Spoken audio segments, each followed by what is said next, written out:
उत्तर भारत के राज्यों में आज सिनारियो चेंज हुआ है और आज मिनिमम टेम्परेचर में काफ़ी बढ़ोतरी दर्ज की गई है। राष्ट्रीय राजधानी दिल्ली की बात अगर मैं करूं तो यहाँ पर आज सफदरजंग में 6.4 डिग्री तापमान रहा और ये बहुत बड़ा अंतर है। जहाँ 1.9 डिग्री तक पहुँच चुका था पारा उसकी तुलना में। और अगर मैं बात करूँ चुरू की, तो चुरू को उत्तर भारत के मैदानी इलाकों में तापमान के मामले में, खासतौर पर सर्दियों के मौसम में, मैं एक मानक स्थान के तौर पर लेता हूँ। यानी चुरू में अगर तापमान बढ़ा है तो इसका मतलब है कि उत्तर भारत के मैदानी इलाकों में जो परिदृश्य है मौसम का वो बदला हुआ है।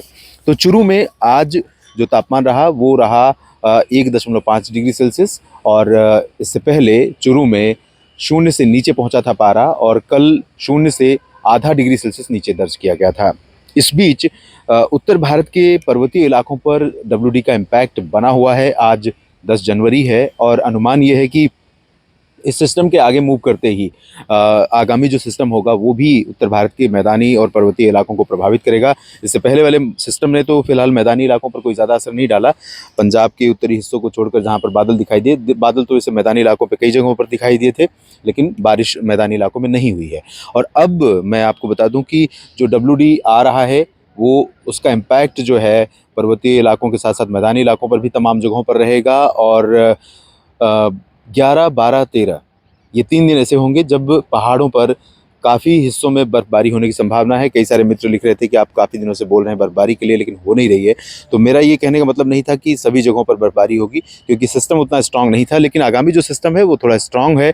तो जम्मू कश्मीर, हिमाचल प्रदेश और उत्तराखंड के कई हिस्सों में, उत्तराखंड के हायर रीचेज़ पर ख़ास तौर पर बर्फ़बारी हो सकती है। और कश्मीर तथा हिमाचल में कई जगहों पर मध्यम से भारी बर्फ़बारी होने की संभावनाएँ दिखाई दे रही हैं। मैदानी इलाकों में कल और परसों यानी 11 और 12 जनवरी को अनुमान है कि पंजाब और हरियाणा के उत्तरी शहरों में जालंधर, तरन तारण, अमृतसर, पठानकोट और अंबाला, पंचकुला, चंडीगढ़, यमुनानगर, कुरुक्षेत्र, करनाल, इन भागों में कुछ स्थानों पर वर्षा हो सकती है। दिल्ली पर भी बादल दिखाई देंगे। राजस्थान के उत्तरी शहरों पर भी बादल होंगे।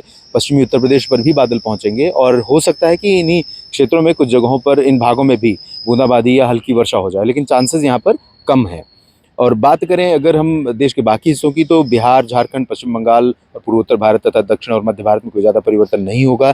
कोहरा अगले 3 दिनों के दौरान मध्यम से घना कई जगहों पर छाएगा, पंजाब से लेकर बिहार के बीच में, लेकिन बहुत घना रहेगा पंजाब के आसपास के रीजन पर, हरियाणा के रीजन पर और उत्तर प्रदेश के तराई वाले क्षेत्रों में। बाकी जगहों पर घना कोहरा नहीं रहेगा।